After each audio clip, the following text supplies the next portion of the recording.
আসসালামু আলাইকুম। Welcome back to my channel Rangana world. আজকে আমি থাইল্যান্ডের একটি রেসিপি তৈরি করে দেখাবো। এজন্য আমি ফ্রেশ কলমি শাকটা নিয়েছি আর এটা ভালো করে ধুয়ে পানি ঝরিয়ে নিয়েছি। আর অবশ্যই শাকটা কিন্তু ফ্রেশ হতে হবে। এখন আমি পিস পিস করে কেটে নিচ্ছি। এটা খুব ছোট না, বড় না, মাঝারি সাইজের করে কেটে নিলাম।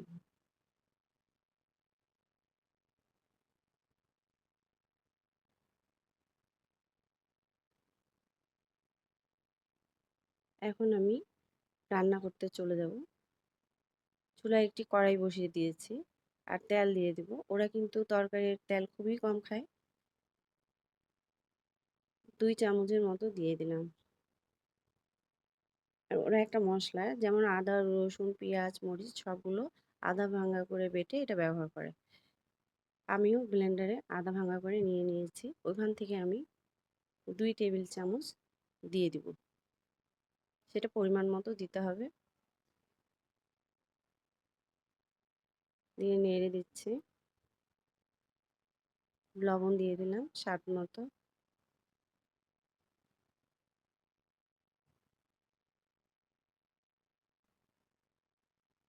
চিকেনগুলো আমি ছোট পিস করে নিয়েছি, চিকেন দিয়ে দিলাম। আর এই রেসিপিটিতে চিংড়ি মাছও ছিল। আমাদের দেশে হয়তো বলবে যে চিকেন, চিংড়ি মাছ একসঙ্গে, এটা আবার কি ধরনের সবজি? কিন্তু আসলে থাইল্যান্ডে ওরা এভাবেই খেয়ে থাকে।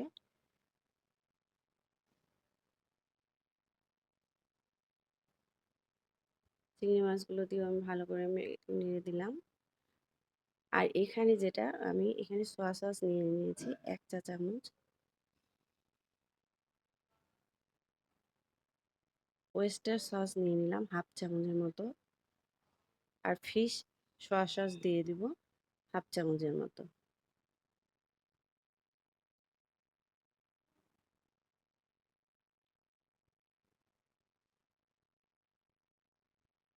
সবকিছু দিয়ে এখন ভালো করে নেড়ে পানিটা শুকিয়ে এলে দিয়ে দিব শাকগুলো। শাকগুলো দিয়ে আমি কিন্তু ঢাকনা দিয়ে রান্না করব না। চুলার ফ্লেমটা কিন্তু হাই হিটে দিয়ে দিয়েছি। ভালো করে নেড়ে চেড়ে রান্না করে নিব। রান্না আমার শেষ হয়ে এসেছে। সবার জন্যই স্বাস্থ্যসম্মত। আমার পানিটা কিন্তু শুকিয়ে গেছে আর শাকটাও সেদ্ধ হয়ে এসছে। এখন আমি এটাকে নামিয়ে নিব। তার আগে আমি একটু লবণটা চেক করে নিচ্ছি।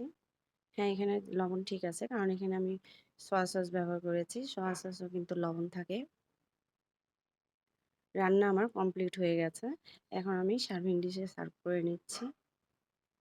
এটা রান্না করার পরে বুঝলাম আসলেই তো এটা খেতে ভালোই লেগেছে এবং স্বাস্থ্যসম্মত একটা খাবার।